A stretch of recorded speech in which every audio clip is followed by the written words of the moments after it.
بسم اللہ الرحمن الرحیم۔ ناظرین، آج کے دور میں ڈیجیٹل ٹیکنالوجی ہماری زندگی کا ایک لازمی حصہ بن چکی ہے اور اس نے ہر عمر کے افراد، خاص طور پر بچوں کی زندگی پر گہرا اثر ڈالا ہے۔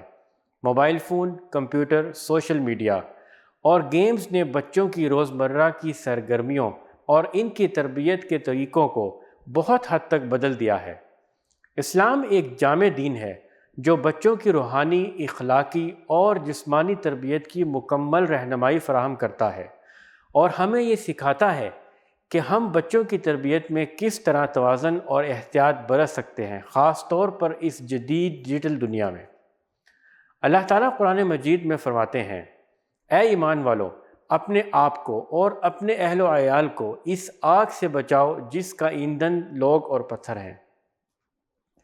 یہ آیت ہمیں اس بات کا حکم دیتی ہے کہ ہمیں اپنے بچوں کی اخلاقی اور روحانی حفاظت کرنی چاہیے اور انہیں ایسی چیزوں سے بچانا چاہیے جو ان کے دین اور اخلاق کے لیے نقصان دہ ہو سکتی ہیں۔ ڈیجیٹل دنیا میں بچوں کو جس قسم کے چیلنجز کا سامنا ہے وہ پہلے کے مقابلے میں بالکل مختلف ہیں۔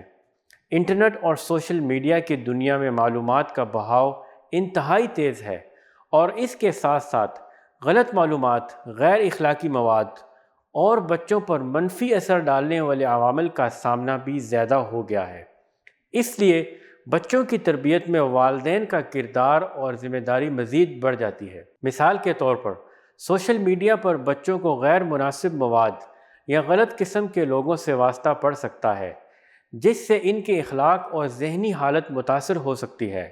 والدین کا فرض ہے کہ وہ بچوں کی آن لائن سرگرمیوں پر نظر رکھیں، ان کے ساتھ بات چیت کریں اور انہیں ڈیجیٹل دنیا کے فوائد اور نقصانات کے بارے میں آگاہ کریں۔ اسلام میں تعلیم اور اخلاقیات کی تربیت کو بہت زیادہ اہمیت دی گئی ہے۔ نبی کریم صلی اللہ علیہ وسلم نے فرمایا، بچوں کو 7 سال کی عمر میں نماز کی تعلیم دو۔ یہ حدیث ہمیں بتاتی ہے کہ بچوں کی دینی اور اخلاقی تربیت چھوٹی عمر سے شروع ہو جاتی ہے تاکہ وہ بڑے ہو کر ایک متوازن اور دیندار شخصیت کے حامل بن سکے۔ ڈیجیٹل دنیا کا درست استعمال بچوں کے لیے فائدہ مند بھی ہو سکتا ہے۔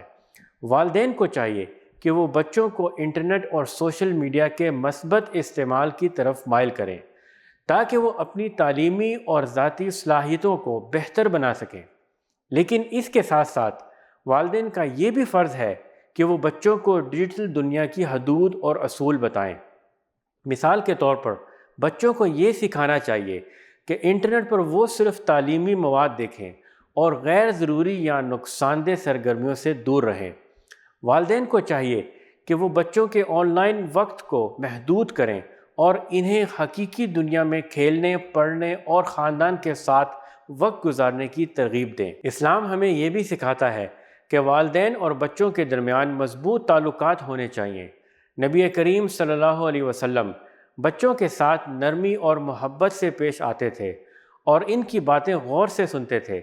اسی طرح آج کے دور میں والدین کو چاہیے کہ وہ بچوں کے ساتھ دوستانہ ماحول پیدا کریں تاکہ وہ ڈیجیٹل دنیا کے مسائل کے بارے میں کھل کر بات کر سکیں اور کسی بھی قسم کی الجھن کا شکار نہ ہو۔ مثال کے طور پر اگر کوئی بچہ ڈیجیٹل دنیا میں کسی قسم کی پریشانی یا خوف کا شکار ہو جائے تو اسے والدین سے بات کرنے میں کوئی جھجک نہیں ہونی چاہیے۔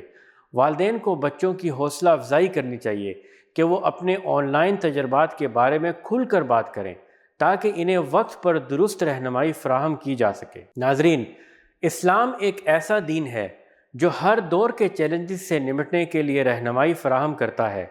آج کے دور میں جہاں ڈیجیٹل دنیا نے بچوں کی زندگی پر گہرا اثر ڈالا ہے، ہمیں چاہیے کہ ہم اسلامی اصولوں کے مطابق بچوں کی تربیت کریں، انہیں صحیح اور غلط کا فرق بتائیں، ان کی آن لائن سرگرمیوں پر نظر رکھیں اور انہیں دین اور دنیا دونوں کی کامیابی کے لیے تیار کریں۔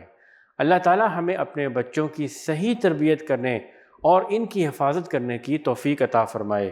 آمین۔